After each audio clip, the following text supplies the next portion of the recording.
Thank you for joining us for the Parsha for this week, Mishpatim. We now join the discussion in progress. The Parsha for this week is Mishpatim, and it's taken from Exodus 21, verse 1, through Exodus 24, excuse me, 24, verse 1 through 18. And it reads, Ve'ele ha-mishpatim asher tasim lifnehem, ki tikna avad ivri shesh shanim ya'avod u Shabbat Yetzeh lechapeshi chinam. These are the rules that you shall set before them. When you acquire a Hebrew slave, he shall serve 6 years. In the 7th year, he shall go free without payment. Psalm 81, verse 8. Hear, O my people, and I will admonish you. O Israel, if you listen to me, there shall be no foreign gods among you, nor shall you worship any foreign gods. I am the Lord your God, who brought you out of the land of Egypt. Open your mouth wide, and I will fill it. But my people would not heed my voice, and Israel would have none of me. So I gave them over to their own stubborn hearts, to walk in their own counsel. Oh, that my people would listen to me, that Israel would walk in my ways. I would soon subdue their enemies and turn their hands against their adversaries, and turn my hand against their adversaries. The haters of the Lord would pretend submission to him, but their fate would endure forever. He would have fed them also with the finest of wheat, and with honey from the rock. I would have satisfied you. This is the word of the Lord. Our Father in heaven, hallowed be your name. May your kingdom come. May your will be done. We give thanks to you, Lord, for this Shabbat, this time to rest and to remember your great promise, to remember a great salvation that you gave us through Christ, and a deliverance and a salvation you gave the children of Israel through their deliverance out of bondage into freedom. And we both this day rest and worship you, Lord, and welcome you into our presence as you have welcomed us into yours, as free men, but men who have been forgiven from sin, whom the sin debt has been paid through Christ, and you brought the children of Israel out yourself, Lord. We are both free and acknowledge your greatness and acknowledge your grace towards us, free to do as we please, free to worship, free to express our great love for the God who delivers. There's none like you, Lord. There will never, ever be one like you. And we thank you for the Spirit that remains with us as a promise to confirm that you will return for us, and we will be united with you, the Father and the Son, forever and forever.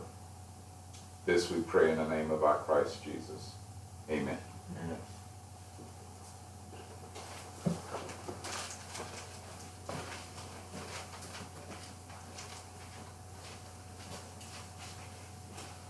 Baruch atah Adonai Eloheinu melech haolam hamotzi lechem min ha'art. Blessed art thou, Lord our God, King of the universe, who gives us bread from the earth.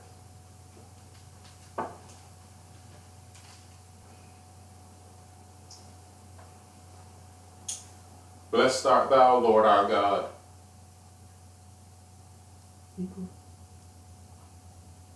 Baruch atah Adonai, Eloheinu melech haolam, Barei pri hagafen.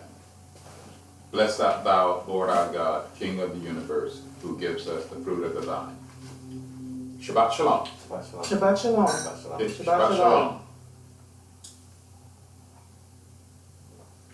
Shabbat shalom. Shabbat shalom. Shabbat, Shabbat, Shabbat, Shabbat shalom. Shabbat shalom. Shabbat shalom. Shabbat, Shabbat, Shabbat, Shabbat shalom. Shabbat, Shabbat, Shabbat, Shabbat shalom. Shabbat, Shabbat, Shabbat, Shabbat shalom. Shabbat shalom. Shabbat shalom. Shabbat, Shabbat, Shabbat, Shabbat shalom. Shabbat shalom, everybody. Shabbat shalom. Shabbat shalom.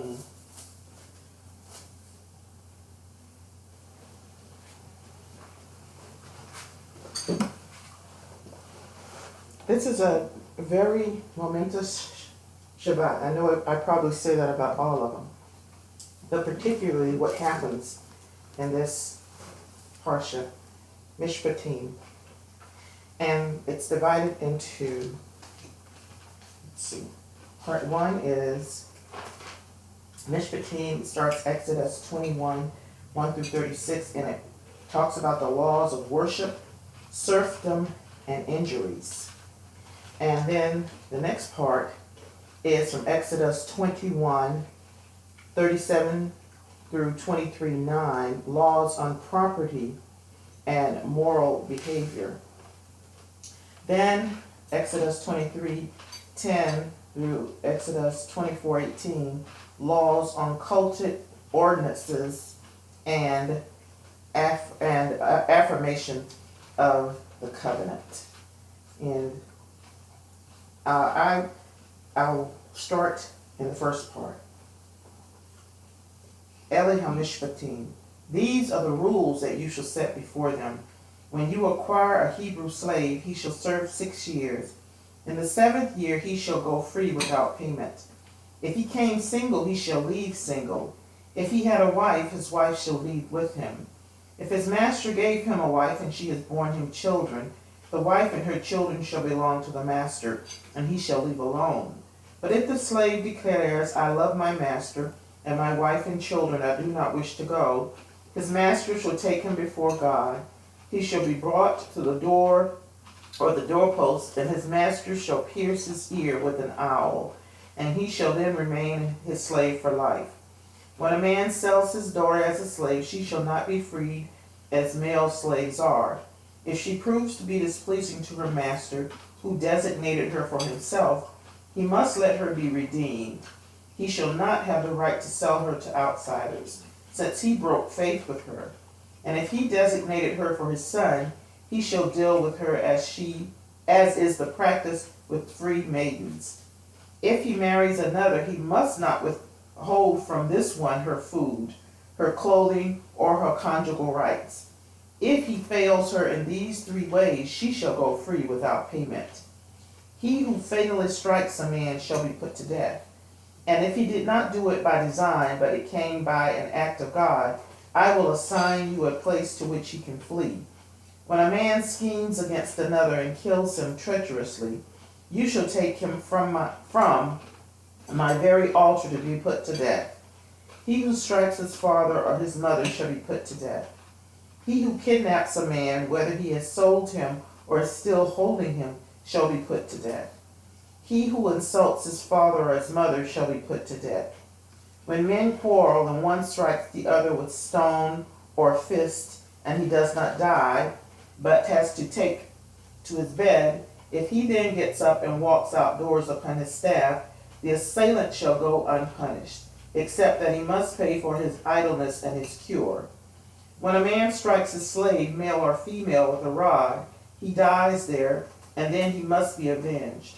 But if he survives a day or 2, he is not to be avenged, since he is the other's property. When men fight and one of them pushes a pregnant woman and a miscarriage results, but no other damage ensues, the one responsible shall be fined according as the woman's husband may exact from him, the payment to be based on reckoning. But if other damage ensues, the penalty shall be life for life, eye for eye, tooth for tooth, hand for hand, foot for foot, burn for burn, wound for wound, bruise for bruise. When a man strikes the eye of his slave, male or female, and destroys it, he shall let him go free on account of his eye. If he knocks out the tooth of his slave, male or female, he shall let him go free on account of his tooth. When an ox gores a man or a woman to death, the ox shall be stoned, and its flesh shall not be eaten. But the owner of the ox is not to be punished. If, however, that ox has been in the habit of goring, and its owners, though warned, has failed to guard it, and it kills a man or a woman, the ox shall be stoned, and its owner too shall be put to death. If ransom is laid upon him, he must pay whatever is laid upon him to redeem his life. So too, if it gores a minor, male or female, the owner shall be dealt with according to the same rule. But if the ox gores a slave, male or female, he shall pay 30 shekels of silver to the master, and the ox shall be stoned. When a man opens a pit or digs a pit and does not cover it, and an ox or an ass falls into it, the one responsible for the pit must make restitution. He shall pay the price to the owner, but shall keep the dead animal. When a man's ox injures his neighbor's ox and it dies, they shall sell the live ox and divide its price. They shall also divide the dead animal. If, however, it is known that the ox was in the habit of goring, and its owner has failed to guard it, he must restore ox for ox, but shall keep the dead animal. Now, we go back to Mishpatim, that Hebrew word, and in my commentary, as it starts out, the Ele HaMishpatim, these are the rules you shall set before them. And as Barry mentioned last week, this is a blueprint as how to worship God and also to get along with man. These are, as with last week, the 10 Commandments were a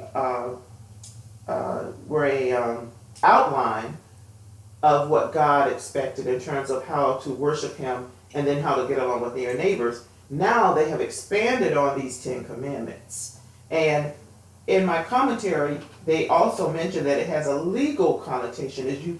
If you start reading them, it says, if something happens, then this shall happen. If you do this, then you must do this. If you, in the first one, which I'm sure a lot of people are interested in, about slavery. Again, in my commentary, they said slavery was common practice then. It didn't start in the Bible, and the Bible didn't condone it or speak against it necessarily, but it taught what were the proper rules when you did own a slave. Slavery was just commonplace, and it still is in that part of the world. Matter of fact, all over the world, slavery is common. Well, I don't know if you remember in your history classes, they talk about indentured servants. That we were taught that a lot of the people who came from England over to the United States, the New World as they call it, some of them came as indentured servants because they couldn't afford to the passage or whatever. But what they did, they hired themselves out for 7 years, if I'm not mistaken. They worked for whoever, and at the end of that 7 years, then they were free to do whatever. So they were like almost like sponsors. Exactly. But they agreed on a 7-year period of time.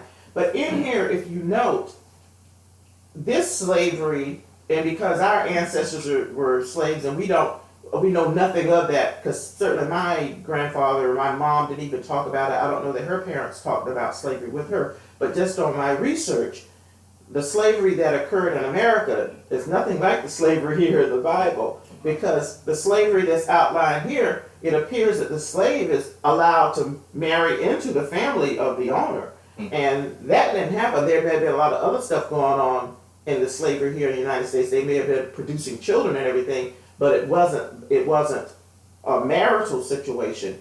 And so that's what I found most interesting, that again, the Bible is, matter of fact, this description of slavery here compared to what happened in America, as far as I know, is elevating it beyond anything you could have ever hope or imagine that happened in the American system. Because in the American system, I can tell you again from researching my family, and I know some of John's family, and you too, Barry, that we have a lot of mixed blood in our family, and that didn't necessarily occur through marriage.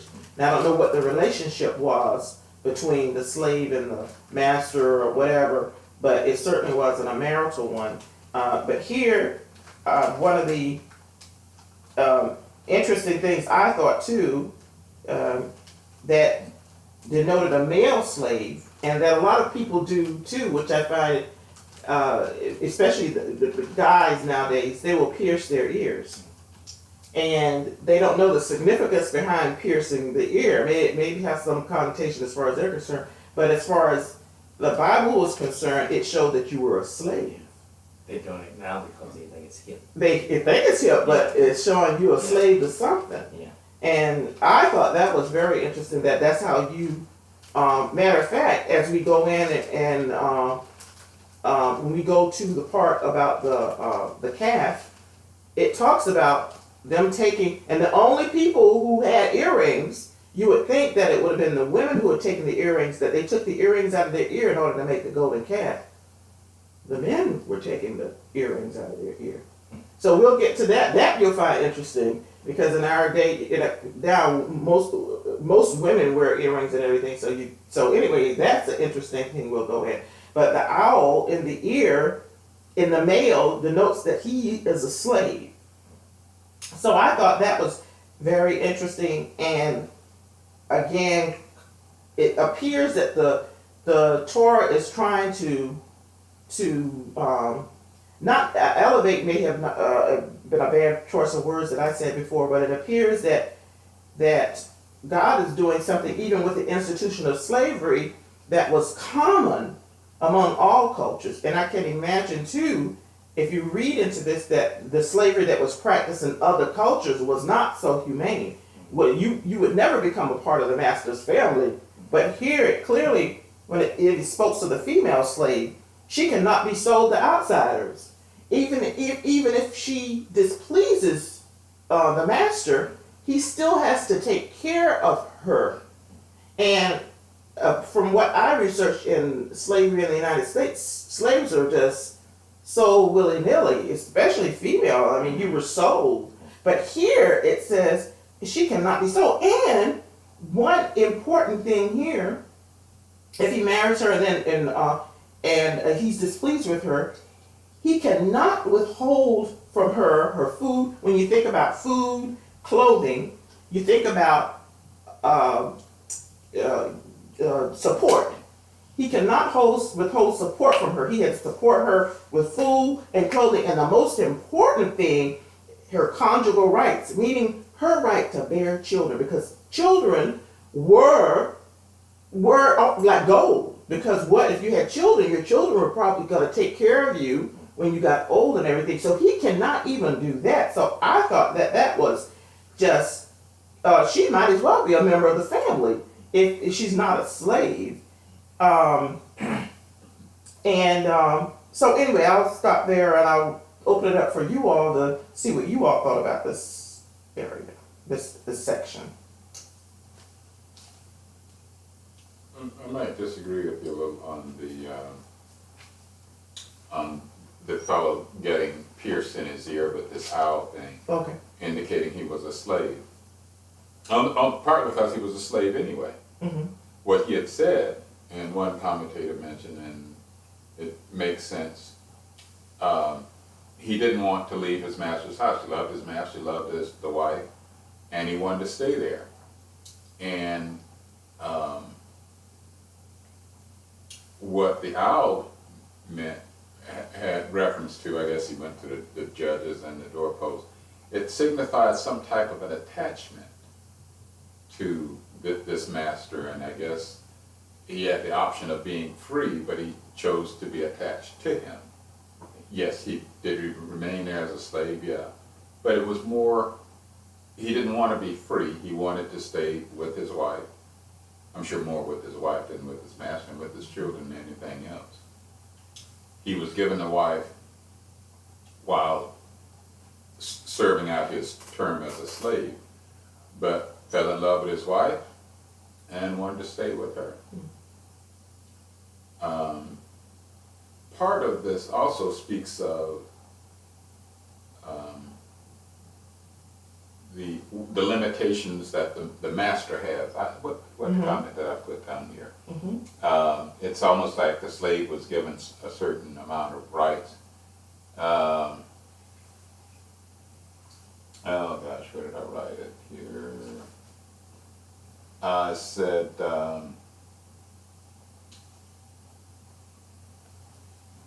the motives or the rights of the master kind of limits what he could do. He couldn't do anything he wanted to do. The slavery in America was, some refer to as institutional slavery. It lasted forever. Right. This was a slavery that was 6 years. The year of Jubilee, if that came early, then it was less than 6 years, because everyone goes free then. And most of them, as you mentioned before, even at that time, if a person owed a debt, he couldn't pay the debt, so he would work it off basically. So it's not the slavery that we think of in America. But even some of the American slaves were designed to pay off the debt, but it was institutionalized and given government support. But yeah, it's 6 years, and it was the most you could ever be a slave. And I think that's about as far as we've gotten. I did mention that these were laws used to judge the people, and various kinds of laws: civil, criminal, property, and people, and animals, and things like that too. So far that's about all I've got. But I thought that I like this part, again, based on what we studied last week in the Ten Commandments, because it was real brief, that basically it started with how to have a relationship with God. Then the rest of them was how to treat the fellow man. And one of them says, thou shalt honor thy mother and thy father. And then one note here says, he who strikes his mother and father shall be put to death. Well, that shows how to honor your father and your mother. Before, we were saying, well, how do you honor? Well, right here, this is that God is very serious. You strike your mother and your father, that's death. Got a question. Yes. You think that really happened? That they did put someone to death for that? Yeah. In my humanness, I want to say, oh gosh, that's so, but I believe so. I believe so. It may not, because it appears that, it doesn't appear like the law was just meted out with no kind of, with no element of mercy. I would think if you strike your mother and your father, that's a very serious, that you, yes, that you may have been trying to strike them to kill them. Okay. Well, it also said if you said something bad about them too. Well, that's killing them in it too. Okay. But do you think any son or daughter was killed for doing Yes. that? You think so? Yes, because remember the man who went out to on the Sabbath and collected, and I can't remember, collected what, and then he put him to death. Oh, but that wasn't a son or daughter. Well, I'm just saying, in terms of, I believe these laws are very serious, and they did it.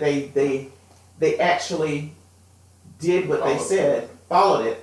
Now, maybe after they did the first one, they didn't have to do any more. Well, let me bring up this one. Jesus made the comment, I'm kind of disagreeing with him, maybe I'm not. Jesus made the comment that if your hand offend you, to cut it off. Mhm. Did he really mean that? No, I don't believe that. No, because that my commentary was talking about that eye for an eye, tooth for a tooth. That's not what it meant. That you cut off your hand for. To me, it sounds like someone that's bodily harm to another person. That's on that. Like if someone, let's say, strikes someone with the right hand, over there and knee, that's what they over there. Oh, yeah, they do chop that. it off. They do that. If you look at a certain man's wife or something, they pluck them out. Oh, okay, but still, I still want to find out if you think That if happened. children were stoned for showing disrespect to their parents. And children, I say that once they And did. using the example that of what Jesus said, if your eye offends you, you know, if your eye causes you to sin, to pluck it out. Right. That's not someone else. That's you plucking it out yourself. Right. Do you think anyone ever plucked their eyes out because of them looking at a woman and sinning? Oh, they didn't put their own eye out. No. Yeah. You think anyone did? I think somebody did it for them. Oh no. But you think they did it themselves? I don't know. Could be, yes. Those would have to be some strong people Yeah. But to do something like that. but and you think Jesus meant for someone to do that? No, I don't really believe that. Like I said, this commentary was saying it didn't literally mean to take out take out your eye or take out the person's hand.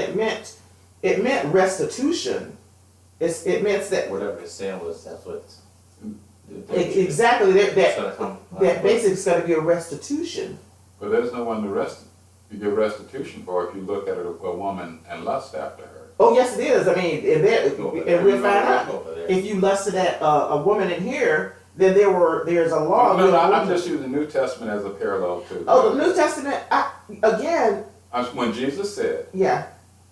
I think Jesus. it's better to go into the kingdom of God Yes. with maim Yes. than going to hell. Yeah.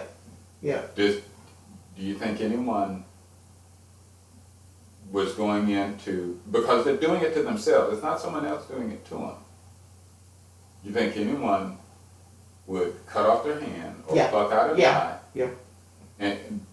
And you expected, and that's what Jesus wanted them to do? No, I'm not saying I expect, but I do believe there are people who would do that. Okay, now, do you think that's what Jesus intended when he said that? No, because I think there were euphemisms used. What was his intent? It's him for him not to do it. Don't see you wouldn't have to worry about that. Well, okay, well, maybe. Don't do it. No, not that, don't do it, but to show them how serious sin is. Yes. How serious it is Yes. to steal or to lust after a woman. Yeah. But I think when they said stone your children if they show disrespect, I don't think they expected them to stone the children, but to show them how important it is to show respect for your parents. Well, right here it said if you strike your mama, you can put to death. That's how important that was right here. I'm talking about when they were first given the Torah. Yeah. Now, again, I say once you make there's a name that we talked about in last week called Nachshon, the first one. Once you do it to one, I don't think you're going to have to do it to nobody else. Okay. Well, I don't think you have to do it to maybe nobody else. that's what they meant. Because they don't want to see. Because they're not going to do it. Just do one. Make an example out of one of them. And anybody got some sense? I don't think you're gonna be cutting off hands and eyes, plugging out eyes and stuff like that. But I'm sure David's son showed disrespect to him, but sleeping with his wives. And he didn't do it. He didn't. And I know he got ticked off when And they I'm did sure- kill him, but he got killed. Didn't Yes, but I'm saying if you thought there was one example, and I'm sure one example had. he? But David, long before David. And he was he couldn't do it. He couldn't do it. But had he done it, maybe he would. Had he disciplined his son, because that's probably we're talking about discipline here. But can you imagine though? I still say to get to this point where you strike your mother and father, you had to be doing some stuff all along.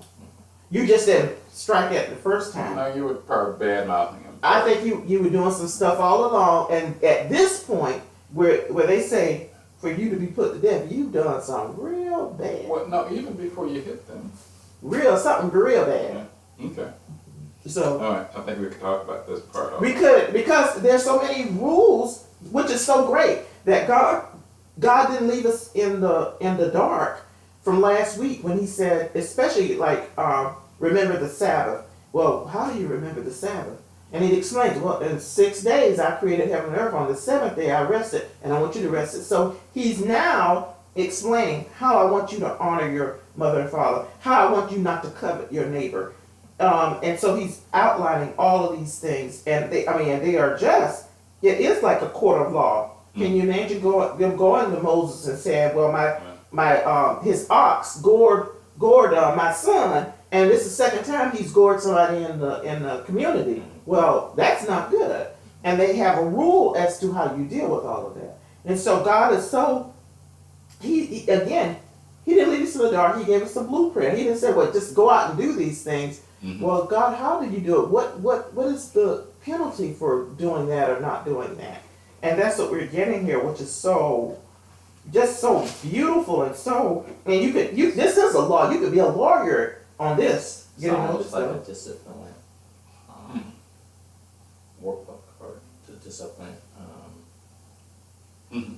rule book. It is. It is because Mishpatim means rules. These are the rules that God, the God of Abraham and Isaac and Jacob, says. These are the rules that please me. And if you go against these rules and you're within the community, there's some really bad stuff going to happen to you. And so this is what we have going on here. Right, but we wouldn't, it also gives you a measure of how much punishment is adequate. Let's suppose your ox gored a human, and this sets up the punishment. Well, without this guideline, you can say, well, if your ox gores my ox, then you got to give me 20 oxen. Right. This one, sets the measure of what the punishment. What punishment will be? Yeah, what the punishment or the recompense or the repayment should be.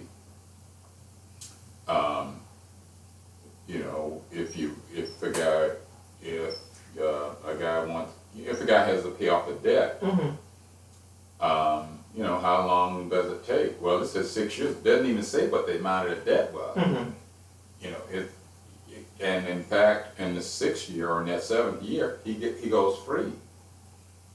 So it doesn't really care about how much he owes. That's up to you. But 6 years he goes free. Otherwise, you would say, well, no, you got to stay with me until you work off the debt. You get sick, your sick time don't count.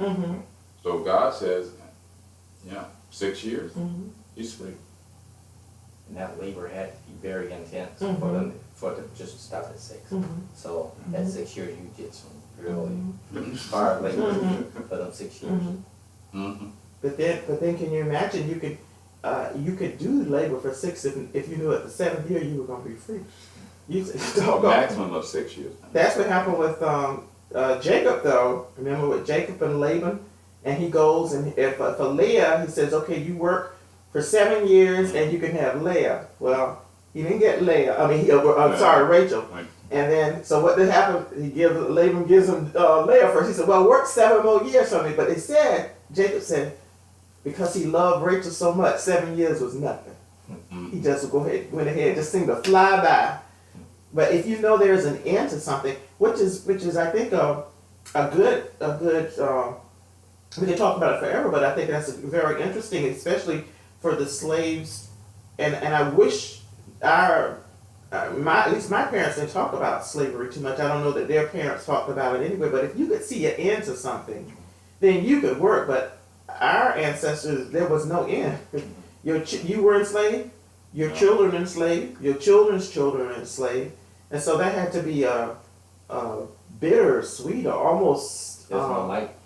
No, there's not. Now, some people were able to buy their freedom at great cost and with great effort, but that wasn't a norm as far as I know. That you once enslaved, you were enslaved. And the master could do anything he wanted to your children. And to you. Yeah. But it Yes. was best to be a slave over in Under the Torah, over here. say good. Because over here they can knock your tooth out. Yeah, and knock your tooth out, and they ain't gonna let you go free. No, Say no, give me. I'll be under the Torah any day. Yeah. All right, we'll go to the second part before we break, and that's Exodus, the 21st chapter, 37th verse to the 23rd chapter, and the 9th verse.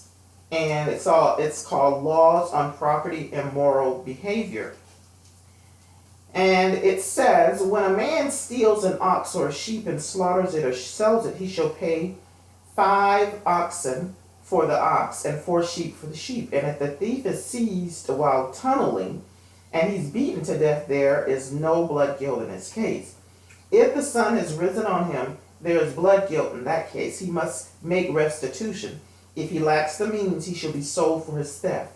But if what he stole, whether ox or ass or sheep, is found alive in his possession, he shall pay double. When a man lets his livestock loose to graze in another's lands, and so allows a field or vineyard to be grazed bare, he must make restitution for the impairment of that field or vineyard. When a fire is started and spreads to thorns, so that standing or growing wheat grain is consumed, he who started the fire must make restitution. When a man gives money or goods to another for safekeeping, and they are stolen from the man's house, if the thief is caught, he shall pay double. If the thief is not caught, the owner of the house shall dispose before God that he has not laid hands on his neighbor's property. In all charges of misappropriation pertaining to an ox, an ass, a sheep, or garment, or any loss whereof one party alleges this is it, the case of both parties shall come before God. He whom God declares guilty shall pay double to the other. When a man gives to another an ass, an ox, a sheep, or other animal to guard, and it dies or is injured or carried off with no witness about, an oath before the Lord shall decide between the two of them that the one has not laid hands on the property of the other. The owner must acquiesce, and no restitution shall be made. But if the animal was stolen from him, he shall make restitution to its owner. If it was torn by beast, it shall bring it as evidence. He need not replace what has been torn by beast. When a man borrows an animal from another and it dies or is injured, its owner not being with it, he must make restitution. If its owner was with it, no restitution need be made, but if it was lured, he is entitled to the hire. If a man seduces a virgin for whom the bride price has not been paid, and lies with her, he must make her his wife by payment of bride price. If her father refuses to give her to him, he must still weigh out silver in accordance with the bride price for virgins. You shall not tolerate a sorceress. Whoever lies with a beast shall be put to death. Whoever sacrifices to a god other than the Lord alone shall be prescribed. You shall not wrong a stranger or oppress him, for you are strangers in the land of Egypt. You shall not ill-treat any widow or orphan. If you do mistreat them, I will heed their outcry as soon as they cry out to me. And my anger shall blaze forth, and I will put you to the sword. And your own wives shall become widows, and your children orphans. If you lend money to my people, to the poor, who is in your power, do not act toward him as a creditor. Exact no interest from him. If you take your neighbor's garment in pledge, you must return it to him before the sun sets. It is his only clothing, the sole covering for his skin. And what else shall he sleep? Therefore, if he cries out to me, I will pay heed, for I am compassionate. You shall not revile God, nor put a curse upon a chieftain among your people. You shall not put off the skimming of the first yield of your vats. You shall give me the firstborn among your sons. You shall do the same with your cattle and with your flocks. Even 7 days it shall remain with its mother. On the 8th day you shall give it to me. You shall be men holy to me. You must not eat flesh torn by beasts in the field. You shall cast it to the dogs. You must not carry false rumors. You shall not join hands with the guilty to act as a malicious witness. You shall neither side with the mighty to do wrong. You shall not give perverse testimony in a dispute, so as to pervert it in favor of the mighty. Nor shall you show deference to a poor man in his dispute. When you encounter your enemy's ox or ass wandering, you must take it back to him. And when you see the ass of your enemy lying under its burden, and he would refrain from raising it, you must nevertheless raise it with him. You shall not subvert the rights of your needy and their disputes. Keep far from false charge. Do not bring death on the innocent and the righteous, for I will not acquit the wrongdoer. For I will not acquit the wrongdoer. Do not take bribes, for bribes blind the clear-sighted and upset the pleas of the just. You shall not oppress a stranger, for you know the feelings of the stranger, having yourselves been strangers in the land of Egypt. This again is spelling out how to live with each other, and even in verse 19 of 22, it talks about even with God, whoever sacrifices to a god other than the Lord alone shall be prescribed. Here again, it's laying out the laws, what the consequences are for actions. One that I thought that was interesting: no blood shed if the thief caught in the act of thievery. Let's see, right there. That's one. If the thief is seized while tunneling and he's beaten to death, there's no blood shed in his case. And there was something that happened one time. I think a thief, he was stealing something, and he was killed, and his family sued the store or something where he was stealing from, something to that effect. And I think they won a judgment. And according to Torah here, that would not happen. He's a thief. No, was it daytime or nighttime? I don't remember. But generally, this is saying if it's daytime, you can't kill them. Oh, if the sun is risen. Yeah. If the sun is risen, there's no blood guilt on that case. Right. He must make restitution. Yeah. So you can see who he is. Mm-hmm. At night, you don't know who he is. So you can't find his behind it. Well, you can kill him at night, Mm-hmm. and you won't be guilty, but you don't know what his purpose is, Mhm. and you won't know who he is or what he's up to. Yeah. So you can basically defend yourself when it's dark. But during the daytime, you know who he is, and you pretty much know what he's doing. And you make restitution. Well, in Yeah, any you can case, he make has to make restitution. Yeah, right. There's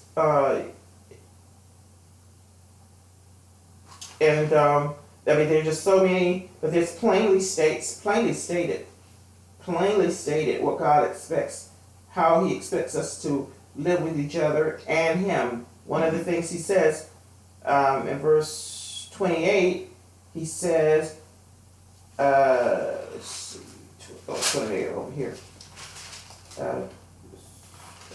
28, let's see. Oh, yes, He says in 28, you shall give me the firstborn among your sons. Then, He says also, the same with your cattle and your flocks. 7 days it remains with the mother, and the 8th day you give it to me. Clearly how He wants to be worshipped. It's clearly spelled out. And always it appears to be there is some respite given to the person who's stolen from or animal has been maimed or killed. You pay them back. You have to make the thief has to make restitution. There has to be restitution made. Mm-hmm. One in particular I thought it was interesting. If a man said, and I thought about I'm thinking his name in a minute, who saw Dinah, was it Dinah? Mm-hmm. And his name was... Not Solomon. No. Not Samson. No, who saw Dinah, she went and he raped her. Oh, yeah, okay. And I forgot his name now, but then she found the tenderness in his heart and he wanted to marry her. Right. But And probably with Jacob's kids. yes, and the name of the guy, and I can think of his name, and I'm going to pronounce it in a minute. But anyway, this shows again restitution that if you rape somebody, she's as good as your wife. She's as good as your wife, and if she's not, you're going to have to pay a dowry. Yeah. So again, there's always restitution. Here's another bestiality. Whoever lies with a beast shall be put to death. Very clear. Very clear. There's no ifs and ands about it. And also, what I thought was, we talked a few minutes ago, that God, even though there are rules about with the one we talked about with the child, if he strikes the parents, that he can be put to death. But God here says also he is compassionate. Because when a widow or orphan calls out to him because they've been done wrong, he's compassionate. As soon as they call out to him, that he will do something about it because he's compassionate. Mm-hmm. That even though he has all these rules, regulation, laws, he's still compassionate. Still operates under grace. Yes, he does. Yes, he does. Anything else you'd like to say before we take a break?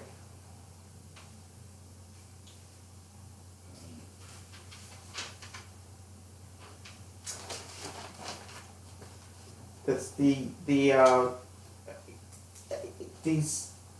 these rules and regulations. I know a lot of Christians say that when Jesus came, that he did away with all these laws but that could not be true, because there has to be order to the universe. When God created the universe, he didn't just throw it out. He had a blueprint there. Whether he printed that blueprint up before he did it or not, he had it in his mind. He just didn't start making stuff.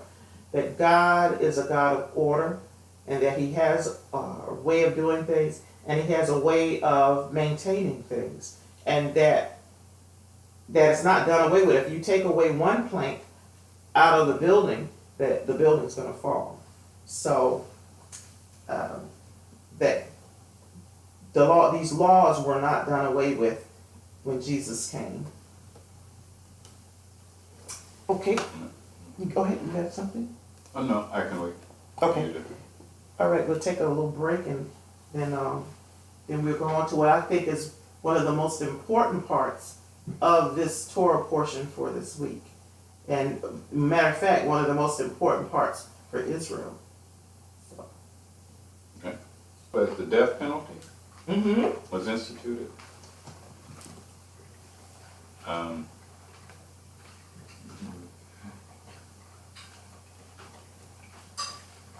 Verse 12? 12, yeah.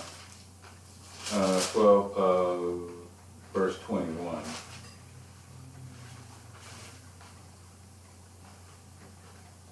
See how much does it say? Some of these things are so summarized. What you mean? What? You mean chapter 20? What was chapter 21? Chapter Oh, 20? I'm sorry. Verse 12, chapter 21. Okay, verse 20.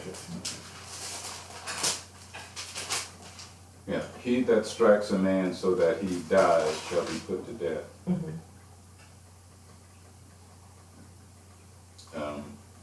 they have places of refuge. Yeah, I guess if it was, some could be accidental, not intentional. If you lie in wait, that's one thing.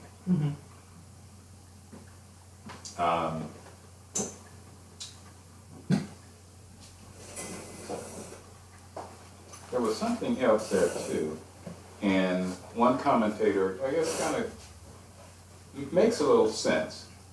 If one man kills another, generally his family's going to want revenge. Right. So some express say, if you get one of ours, we're going to get 3 of yours. Right. So to limit that, in verse 23,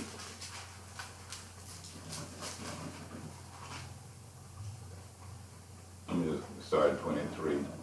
But let me just jump to 24 because this is what he was talking about. But eye for eye, tooth for tooth, hand for hand, foot for foot. It was to limit, it's so they wouldn't go for revenge. Mhm. If one man kills another, you don't seek revenge. You'll get the death penalty, and that should be the end of it. Mhm. Um, so, yeah, it's not an idea of looking for revenge. Right. And what other thing other than revenge?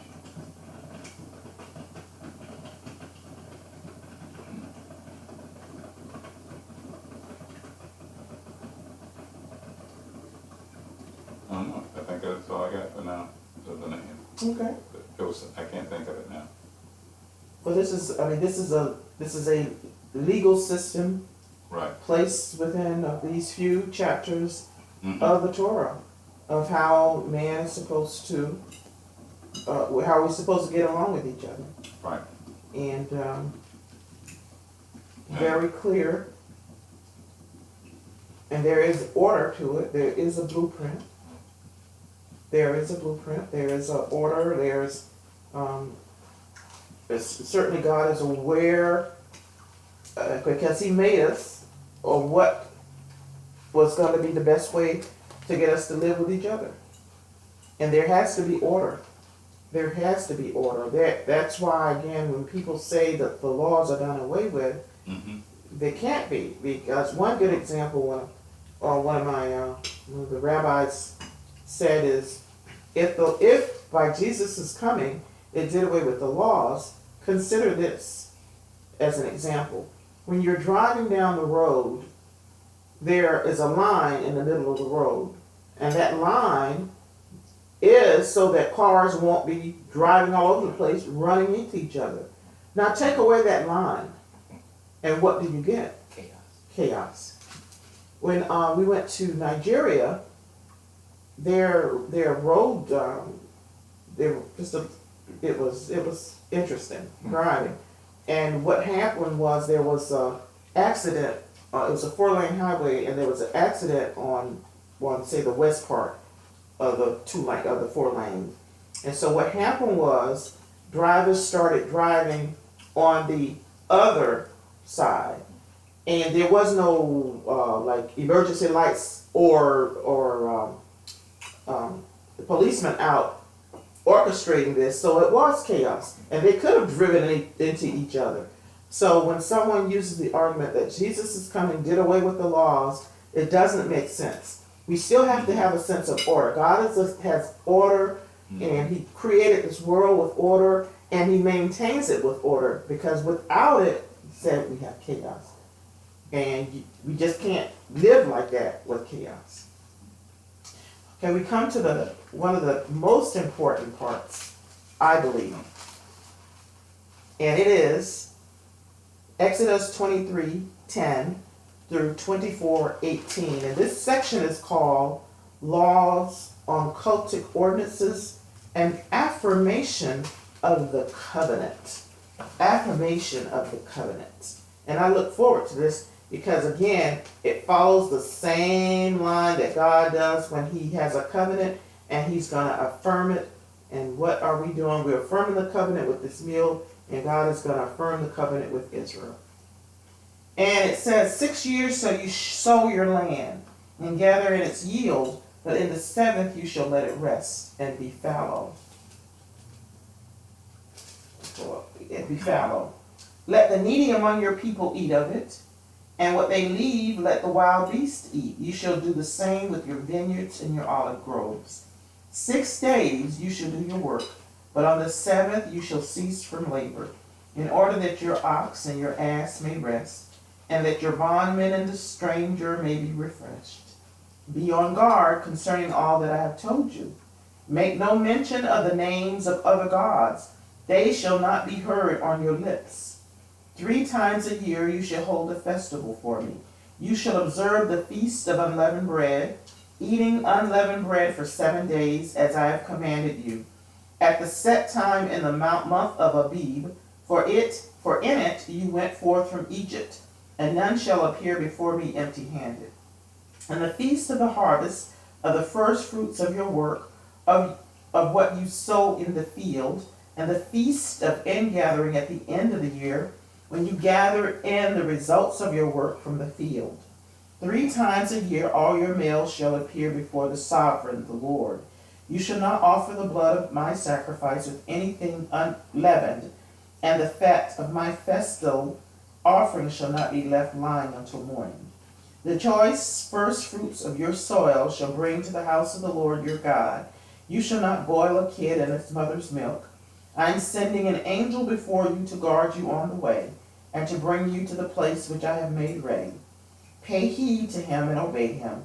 Do not defy him, for he will not pardon your offenses, since my name is in him. But if you obey him and do all that I say, I will be an enemy to your enemies and a foe to your foes. When my angel goes before you and brings you to the Amorites, the Hittites, the Perizzites, the Canaanites, the Hivites, the Jebusites, and I will annihilate them. You shall not bow down to their gods and worship, or follow their practices, but shall tear them down and smash their pillars to bits. You shall serve the Lord your God, and he will bless your bread and your water, and I will remove sickness from your midst. No woman in your land shall miscarry or be barren. I will let you enjoy the full count of your days. I will send forth my terror before you, and I will throw into panic all the people among whom you come, and I will make all your enemies turn tail before you. And I will send a plague ahead of you, and it shall drive out before you the Hivites, the Canaanites, and the Hittites.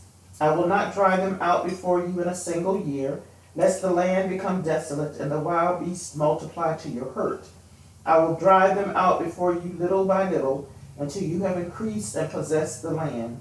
I will set your borders from the Sea of Reeds to the Sea of Philistia, and from the wilderness to the Euphrates, for I will deliver the inhabitants of the land into your power, and you will drive them out before you. You shall make no covenant with them and their gods. They shall not remain in your land, lest they cause you to sin against me, for you will serve their gods, and it will prove a snare to you. Then he said to Moses, Come up to the Lord with Aaron, Nadab, and Abihu, and 70 elders of Israel, and bow low from afar. But only Moses shall come near the Lord. The others shall not come near, and the people shall not come up with him at all. Moses went and repeated to the people all the commands of the Lord, and all the rules, and all the people answered with one voice, saying, All the things that the Lord has commanded we will do. Moses then wrote down all the commands of the Lord. Early in the morning he set up an altar at the foot of the mountain with 12 pillars for the 12 tribes of Israel. He designated some young men among the Israelites, and they offered burnt offerings and sacrificed bulls as offerings of well-being to the Lord. Moses took one part of the blood and put it in basins, and the other part of the blood he dashed against the altar. Then he took the record of the covenant and read it aloud to the people, and they said, All that the Lord has spoken we will faithfully do. Moses took the blood and dashed it on the people and said, This is the blood of the covenant which the Lord now makes with you concerning all these commands. Then Moses and Aaron, Nadab and Abihu, and 70 elders of Israel ascended, and they saw the God of Israel. Under his feet there was the likeness of a pavement of sapphire, like the very sky for purity. Yet he did not raise his hand against the leaders of the Israelites. They beheld God, and they ate and drank. And the Lord said to Moses, Come up to me on the mountain, wait there, and I will give you the stone tablets with the teaching and commandments which I have inscribed to instruct them. So Moses and his attendant Joshua arose, and Moses ascended the mountain of God. To the elders he said, Wait here for us until we return to you. You have Aaron and Hur with you. Let anyone who has a legal matter approach them. When Moses had ascended the mountain, the cloud covered the mountain. The presence of the Lord abode on Mount Sinai, and the cloud hid it for 6 days. On the 7th day he called to Moses from the midst of the cloud. Now the presence of the Lord appeared in the sight of the Israelites as a consuming fire on the top of the mountain. Moses went inside the cloud and ascended the mountain, and Moses remained on the mountain 40 days and 40 nights. Now this is so, there is no words to explain what God is doing, that he has done such a miraculous thing. The first thing he does in this section, he seems to reiterate some things. And again, the numbers 7 come up. In 6 years you sow, and on the 7th is a year of release. 6 days you work. The 7th day is a day of rest. And there are 3 festivals that the men are supposed to come up to the place the Lord has set for them. And he seems to, the Sabbath day, again, he seems to go over again when he talks about the significance of it, of ceasing from labor.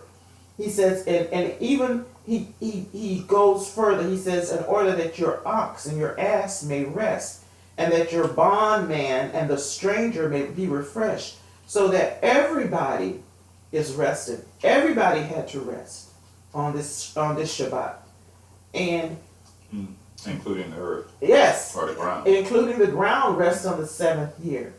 And during that 7th year it provides for the needy. Let the needy among you eat of it, and wild beasts. It's providing for it, even while it's resting, it's still providing.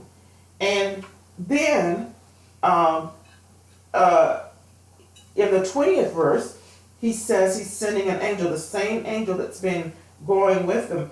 Now my commentary says there's a blurring of the line to whether it's God or an angel, because God says his name is in the angel, so there seems to be a blurring between the angel and God's own presence with the Israel.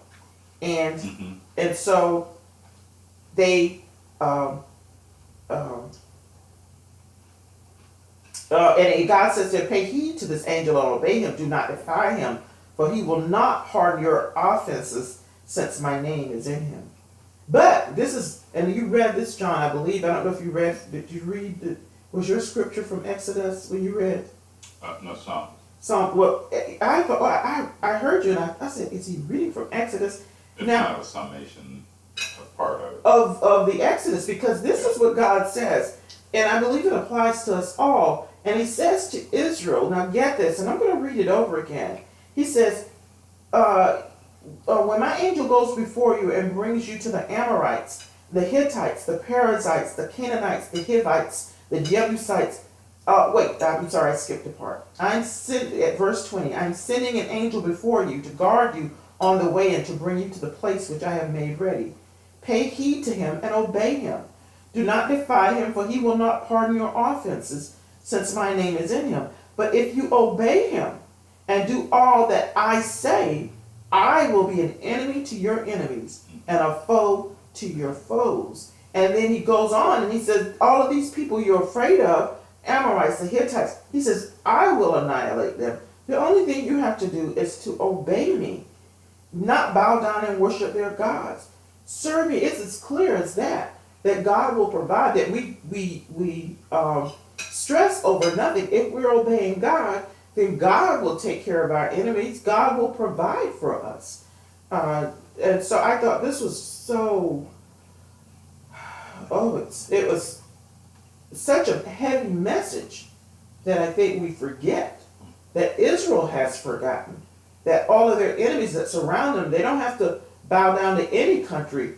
They just have to obey God, and God will annihilate the enemies. That's what he says here. And so once they make that decision to obey God, then God takes care of all of their enemies. Okay, and then, after he's reiterated some of these laws, the Sabbath, the 7th year, and then God says, most momentous occasion, and before I go there, in terms of possessing the land, he says he's gonna slowly drive them out. He says he won't do it in a single year, because the land would be desolate and the wild beasts would multiply. He slowly will drive them out. But God has given them this land that they are to possess. And he set the borders for them. He tells them, make no covenants with these people and with these other gods. He said, don't do it. Because it will cause you to sin against me and to serve their gods. And it will prove a snare for you. So don't do it. And then the most important thing he says in verse 1. Then he said to Moses, come up to the Lord. And then he tells Moses who to bring: Aaron, Nadab, and Abihu, 70 of the elders of Israel, and bow low from afar. But only Moses is to come near the Lord. And then when he comes, Moses went up and he repeated all the commands to the people. And then they say, we're going to do all of these things. He said they're going to do them. He went, and it said Moses wrote them down, all the commandments of the Lord. And early in the morning he set up an altar and 12 pillars for the 12 tribes of Israel. And they sacrificed, and Moses took part of the blood and put on the altar. Then he took the record of the covenant and read it aloud to the people. And then what does he do? He sprinkles blood on the people as a sign of the covenant. Now who makes that same? I'm reminded of Yeshua when he says, when he was doing the last Passover, when he was with his disciples, he says, this wine is a symbol of my blood. Blood of the covenant. The blood is an indication of a covenant. Of a covenant that has been made. And in that Last Supper, Jesus or Yeshua seals that covenant with this last meal and with the wine as a symbol of his blood that's going to solidify the covenant, and the bread that's an indication of his body. But here it is that there's a covenant with Israel is being made. I call it a marriage. Because what happens at the end of this, solidifying this covenant with the blood, it says, this is the blood of the covenant, which the Lord now makes with you concerning all these commands. And then what happens after you have a covenant? You eat. You gotta go eat a meal. And so what do? They go up and they saw God. And the Hebrew, let me tell you, after they dashed the blood, the Hebrew says, V'yara'u, which means they saw God. It means they saw, after the verb for saw, and then they v'yachlu and v'yashtu. They ate and they drank. These are the verbs for eating and drinking. That when they went up, they ate and drank with God. That was the 40 elders. 70 elders. Yes. The 70 elders. And then they described it so that you would not think that this was some kind of metaphor or whatever. They saw the God of Israel. It says they saw the God of Israel. And under his feet was a likeness of a pavement of sapphire. That one commentary that I read said, and I kind of agree with him, but I don't want to agree exactly what it says. They saw God, but he said they saw as much of God as they could see, because still He's so great and awesome. Bright light. Yes, that they saw that but it said under His feet. Now, it did say under His feet they saw the sapphire. He was so big that probably they could only see His feet, but they did eat, and it says, lest you think that because it says, I forgot the scripture says, no man will see God and live. But it says here, yet he did not raise his hand against the leaders of the Israelites. So they beheld God. They were actually able to behold Him. And they ate and they drank. The miraculous thing. That they saw the God of the universe. And not only saw Him, ate and drank to what solidified this covenant that they made. They had a meal with Him. The same thing that we're doing. That we're having a meal with the God of the universe, because on the seventh day, we sit here, He's here, His presence is here with us, and we're having this meal to solidify the covenant that He made with us. so that we are part of him, a part of his nation, of the commonwealth of Israel. We solidify this covenant every seventh day. We solidify this covenant. We eat and we drink and we see the God of the universe. How much more awesome. But again, remember that he sprinkled the blood on them.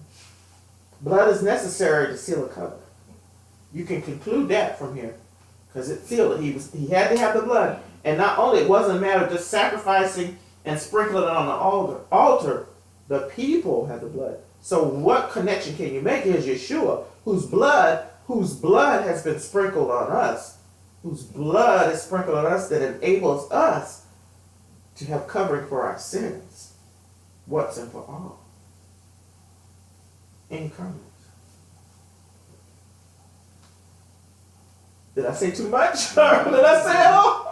You probably said, probably said it all. Not sure what more could be added. In verse 23, my couple of notes was 6 years of rest, or six-year rest cycle, which is carried forward in the three festivals.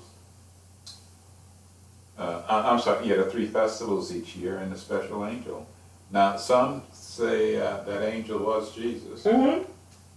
And that's the impression I'm getting as well. That led them to the wilderness. The pre-incarnate. Pre-incarnate, yeah. Yeshua, Jesus, yes. So, but yeah, you kind of covered it. Did I leave out anything? No, they're from prior chapters anyway, so. I love this part here, because for believers, when they read it, they should really just wake up and see that this is the same thing. There's no difference here. There's still blood necessary for a covenant to be cut. There is no remission of sin without blood. Yeah. And so Yeshua's blood, imagine this is the blood of bulls and oxes, but the blood of the Messiah of God of the universe. That blood is enough to take care of everybody. Should they choose to accept his sacrifice, it's enough. There's no more need for the blood of oxen. The blood of ox can't do what the blood of the Jesus can't do it. Can't do it. But here he gave him a picture of what that was, of what that marriage was. And this is a marriage because, again, at the Jewish wedding ceremony, they eat a meal. The bride and groom eat a meal together after the ceremony. And they solidify the covenant. They have I think they drink wine. I know they have a challah. And I think they actually eat a meal, whether they call the wine a challah the meal, I'm not sure. But they actually eat a meal together to solidify the covenant. So it's no small thing. We think it's just we're having a good time, we're having a good meal. No, this is much more. We have the wine, which represents the blood. We have the bread, which represents the body of Yeshua. And we have the meal, which represents what the 70 elders did with God. And they did sin. You can't misconstrue the Hebrew. That's how you say eat and drink. In the in Hebrew. And it's the Yud He Vav He. I forgot to mention that. That's the Yud He Vav He that's used. V'yachlu v'yishtu. V'yishto. It's not v'yishto. V'yishtu. It's v'yishtu. Which means they did it. They ate and they drank with the God. And it says, yes, they ate with him. And they ate and drank. And may we, as we continue to meet on Shabbat and to eat and drink and to remember the ultimate sacrifice, the ultimate blood being sprinkled, the blood of Yeshua HaMashiach, Jesus our Messiah, that his blood has been sprinkled on us and we've accepted that, so that our sins have a covering, and so that we are able to sit before the God of the universe, to see him and to eat and drink with him. And that's what we're doing. This is a holy meal. This is so holy. Sometimes in my humanness, I want to be able to see him too. I want at one meal, I want him to be sitting in one of these chairs and say, now could you tell me what you told the 70 elders? In my humanness, I would that he were present, but he is. He is present here. He's partaking of this meal with us, and we are affirming the covenant yet again, as the Jewish people have done for ages. They have reaffirmed this covenant with God. Reaffirmed it. That happened on Sinai. You can't say much more than that. I think at this point, I think we'll end it. Okay. And for next week, the Parsha for the next week is called, which is going to be very interesting, it's called Truma. Truma. If I'm not mistaken, Truma is... Offering. Is it offering? Okay. So tell the author to bring me a gift. Truma is offering... Yes, you're right, Barry. But, true. I'm getting away from it, but it is offering. And it starts... This one? Yes, Truma. Heave offering, yes. But I'm going to look up another Taru. That's what I'm getting it mixed up. Truma, sorry. Thank you. And it starts, the first part starts Exodus 25, verse 1, 27 through 19. It's about the ark, the lampstand, the tent, and the altar. This should be it's very detailed, and it's going to be very interesting. And unless there's two parshas, that's it. Truma. But sometimes, and it looks like it's a short one, but It's going to be talking about the tabernacle. that may be it. Doesn't mention the light. That may be it. I don't have my calendar here, but I'm assuming that Truma is it. There's no double parsha, so that's it. 25 and 26, or just 25? 25, 26. It looks like if it's And 27. and 27 And 19. and 27. Yes. So it's just a Truma. Okay, so it doesn't include. So let's see. Okay. So it's very detailed, but it's not that. Thank God it's not so long, but it gets here. Here's where God didn't leave it to chance about what He wanted. He spelled it out in terms of how the altar is to be made and to carry. I'll give you an example. Here He spells out how the ark is to be carried. In Kings, I believe, when the ark was, I think they had gone to get the ark from the Philistines, and they left it in, forgot that area, but they were getting ready to bring the ark back. Mhm. And they put it on a cart. Well, in here, in the description, you'll see it wasn't supposed to be on a cart. It's supposed to be carried with poles.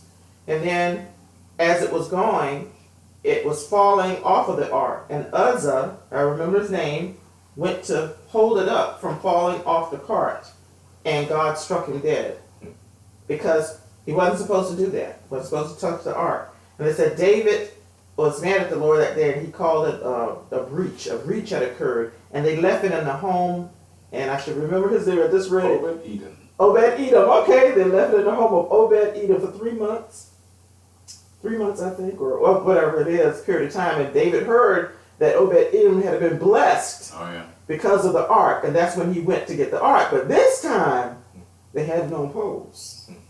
They didn't do. So here again is God with His blueprint. He said, "This is how I want the ark carried." Had they looked at this before, Uzzah wouldn't have been, because you're not supposed to touch the ark. It's not supposed to be on a cart. So anyway, again, God is giving His of what He desires from us. He's not a God who keeps us in the dark. Now it's whether we will choose to obey him is the key. He's giving us what he wants from us. If we choose to obey him, fine. If not, it's up to us. But he says if we obey him, that's all we have to do. We don't have to he'll take care of our enemies for us. And that's good enough for me. All right. And we close out. I meant to print out some more hymns, but since I didn't, we'll close out the, I don't know do y'all know Wade in the Water? No? We used to sing that one. Some of it. It's just, we'll sing we're not going to sing any verse, we'll sing, Wade in the water, wade in the water, children, wade in the water. God's gonna trouble the water. One more time. Wade in the water, wade in the water, children, wade in the water. God's gonna trouble the water. And so they sang a song and they went out. And as we go out after this Shabbat into the week to come, may God follow us and keep us and bless us and keep us and show us the way, show us his light. And during the Shabbat, may he give us peace and bless us. And may we rejoice in the Shabbat. Thank you for joining us for our discussion of the Parsha for this week, Mishpatim. We hope you have a good week, Shavua Tov, and we hope to join you next week for the Parsha Terumah. Shabbat Shalom.